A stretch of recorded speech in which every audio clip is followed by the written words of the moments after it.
Hello കൂട്ടുകാരെ, അപ്പോൾ എല്ലാവരും സുഖമായിട്ടിരിക്കുന്നു വിചാരിക്കുന്നു കേട്ടോ. അപ്പം നമ്മൾ നാട്ടിലേക്ക് പോകാനുള്ള തയ്യാറെടുപ്പും കാര്യങ്ങളായിട്ട് നിങ്ങൾ വീഡിയോ കാണുമ്പോൾ നമ്മൾ നാട്ടിൽ തന്നെ എത്തിയിട്ടുണ്ടായിരിക്കും കേട്ടോ. നമ്മൾ സാധനങ്ങളൊക്കെ കെട്ടിപ്പറിക്കാൻ നമുക്ക് ഫ്ലൈറ്റ് ഒരു 12:50 കേട്ടോ. നമ്മൾ മുന്നേ തന്നെ ടിക്കറ്റ് എടുത്താണ് എയർ ഇന്ത്യ എക്സ്പ്രസ്സിലാണ് പോണത്. നല്ല പടിയുണ്ടായിരുന്നു സത്യം പറഞ്ഞാൽ. പിന്നെ നമ്മുടെ സാമ്പത്തിക മാന്ദ്യം കൊണ്ട് നമ്മൾ ടിക്കറ്റ് പിന്നെ വേറെ ചേഞ്ച് ചെയ്തൊന്നുമില്ല. ഇങ്ങനെ ചെക്കിങ്ങും കാര്യങ്ങളൊക്കെ കഴിഞ്ഞ് ജൂൺ 15 എൻ്റെ ബർത്ത്ഡേ ആയിരുന്നു കേട്ടോ. അപ്പോൾ എനിക്കൊരു കോഫിയൊക്കെ മേടിച്ചു തന്നിട്ട് ഹാർട്ട് കോഫി എന്നൊക്കെ എന്നിട്ട് എന്നെ പറ്റിച്ചതാണ് സത്യം പറഞ്ഞു. ഇപ്രാവശ്യത്തെ ബർത്ത്ഡേക്ക് എനിക്കൊന്നും മേടിച്ചു തന്നില്ല, എന്നെ പറ്റിച്ച് സത്യം പറഞ്ഞാൽ. അപ്പോൾ നമ്മളവിടെ ഇരുന്ന് കുറച്ചേരം കോഫിയൊക്കെ എടുത്തു. നമ്മുടെ കൂടെ ഞങ്ങൾ മാത്രമല്ല കേട്ടോ, നമ്മുടെ കൂടെ ആൻറ്റിയും ഫാമിലിയും ഉണ്ട്. എല്ലാവരും ഒരുമിച്ചാണ് കേട്ടോ ഇപ്രാവശ്യം വെക്കേഷൻ. എല്ലാവരും വെച്ചാൽ ഞങ്ങൾ രണ്ടുപേരും ഒരുമിച്ചാണ് വെക്കേഷൻ എടുത്തിട്ടുള്ളത്. അപ്പോൾ തന്നെ ഇവരെയും കൊണ്ട് ഞാൻ നടക്കുന്നുണ്ട് കുറച്ച് അവിടെ ഇവിടെയൊക്കെ നടന്ന് ഫ്ലൈറ്റും കാര്യങ്ങളൊക്കെ കാണിച്ചു കൊടുത്തിട്ടാണ്. ഈ കുട്ടി പട്ടാളത്തിന് ഇയാൾക്ക് എൻ്റെ കൂടെ തന്നെ നടക്കണം, ഇരിക്കണം. ഫ്ലൈറ്റിൽ കയറിയിട്ട് നല്ല അക്രമം എന്നിട്ട് നിത്യാൻറ്റി എന്ന് വെച്ചിരിക്കുമായിരുന്നു വണ്ടിയിൽ. അങ്ങനെ നമുക്ക് ഒരുമിച്ച് സീറ്റ്, ഞങ്ങൾക്ക് മാത്രം ഒരുമിച്ച് സീറ്റ് കിട്ടില്ലായിട്ട് കിട്ടിയില്ല. പറക്കിലത്തെ സീറ്റാണ് അഡ്ജസ്റ്റ് ചെയ്ത് തന്നത്. അങ്ങനെ നമ്മൾ പോരുമ്പോൾ തന്നെ നല്ല മിഡ് നൈറ്റാണ് നമ്മളവിടുന്ന് കയറിയത്.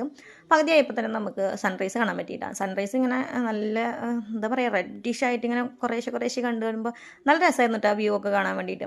അപ്പോൾ മക്കളൊക്കെ നല്ല രീതിയിൽ ഉറങ്ങിക്കൊണ്ടിരിക്കുകയാണ് കേട്ടോ. പിന്നെ ഇത് കുറേ കഴിഞ്ഞപ്പോൾ എനിക്ക് ആകെ ബുദ്ധിമുട്ടായി തുടങ്ങി കേട്ടോ. കണ്ണിലേക്ക് ഇങ്ങനെ അടിച്ചു തുടങ്ങി.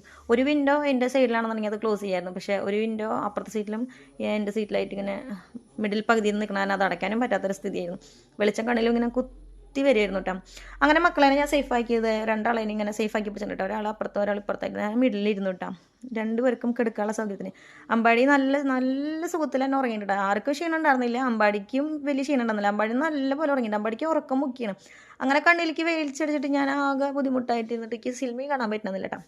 അമ്പാടിക്കണ്ണനെ ഉറക്കം മുക്കിയാണ് കേട്ടോ. അമ്പാടിക്കണ്ണനെ എഴുന്നേറ്റ് ഇരുത്തി. ഞാൻ എത്താറായി എന്നുള്ള ലെവലിൽ ഞാൻ അമ്പാടിക്കണ്ണനെ എഴുന്നേറ്റ് ഇരുത്തിയിട്ടാ. അമ്പാടി അപ്പോഴും ഉറക്കം തന്നെയായിരുന്നു കേട്ടോ. അങ്ങനെ ലാസ്റ്റ് തട്ടി കുറഞ്ഞിട്ടാണ് ഏൽപ്പിച്ചത്.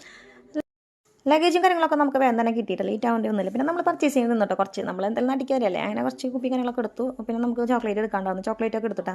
നമ്മളെ വീട്ടിലേക്ക് ഏട്ടൻ ഒപ്പമുള്ള കാര്യം പറഞ്ഞിട്ടില്ല, അന്ന് റിയാക്ഷൻ വീഡിയോ കാണിച്ചു തരാം കേട്ടോ.